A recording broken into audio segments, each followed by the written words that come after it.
20 years, we experienced 3 hurricanes in Grenada. When I say Grenada, I'm including Caribou and Petit Martinique. With Ivan, it was such a shock for people, especially younger people. I mean, I myself had never experienced a hurricane, but we were prepared for it. But still, you could never prepare enough for a hurricane. Personally, we lost the material, all the tiles on our roof. We didn't lose, the house wasn't destroyed. We lost some windows. There was lots of flooding inside, and other people close by, 1 or 2, some wooden structures collapsed completely. So in other areas was total devastation. All the Caribbean islands chipped in, they helped in one way or the other to help so that Grenada could recover. And as you look around, you can see that we have recovered nicely. Yes, it's 20 years ago, 19, 20 years ago, but we made it.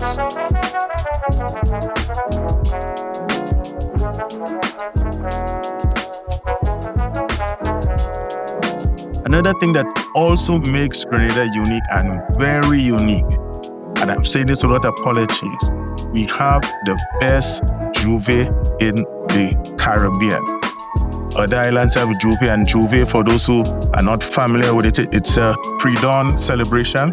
It's street theater. People come out, we play what is called jab, where people smear themselves with oil, old engine oil. Yes, old engine oil.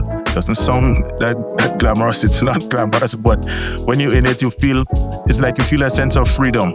It is said that it originated on the plantations. The enslaved people would smear themselves in molasses and dance in the streets, steel band music on the truck, some with drums and so.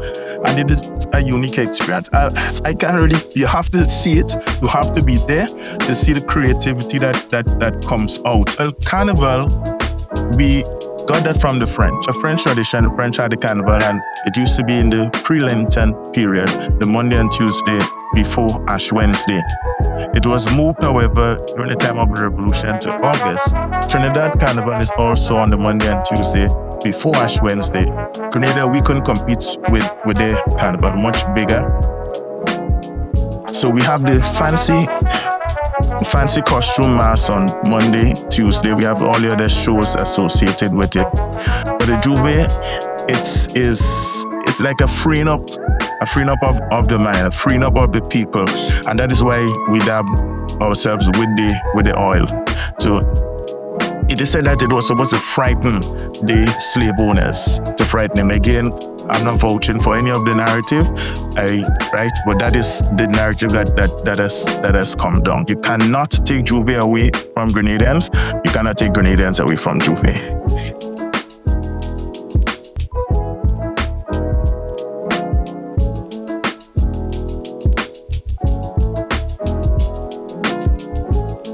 And when you really want a local experience, not just the culture, well, that's part of the culture, but the local food experience.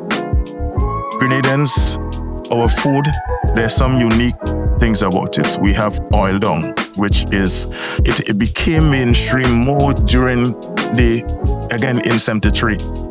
Oil dung was something that was cooked sparingly. You put all the ingredients, you cover it with kalaloo leaf, and you steam it down. It became more mainstream from 73 with independence onwards, and it's now considered our national dish. We Grenadians, we love our local food. We have been eating, in my opinion, too much of the foreign stuff lately, but when it comes to our local ingredients, local foods, we still love it, and we still cook it.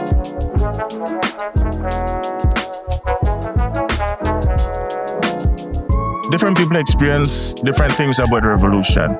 So you still have both parties, those who are for it, those who are against it. They're comfortable in debating it. The sad thing, though, is that much of that history is not being taught to our younger generation. So you find the younger generation now, they don't know much about what happened then. They don't know much about what happened in the pre-independence period leading up to independence on February 7th, 1974. So if you're not careful, that would be lost.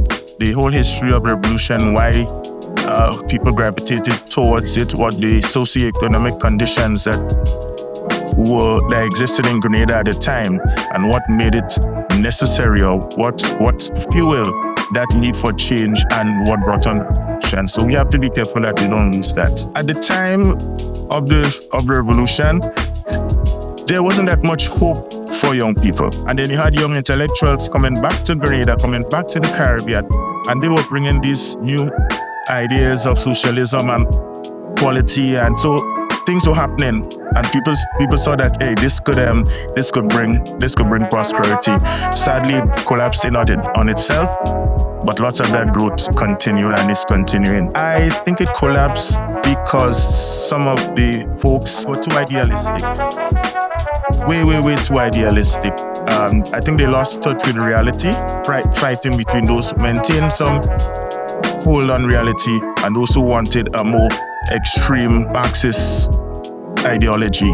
And that brought about clash. And unfortunately, as I said, it resulted in the demise of the revolution. But you have to remember that at the time of the revolution, Prime Minister was in his 30s. Ministers were in the 30s, some in their 20s, right? So it was an overwhelming situation for some. I was 18 years old, went on to 19. I was a young teacher at the time, and it was such a welcome change at the time, because young people saw hope and they saw a future with what they expected revolution to bring. That clash of ideologies contributed a lot to the demise.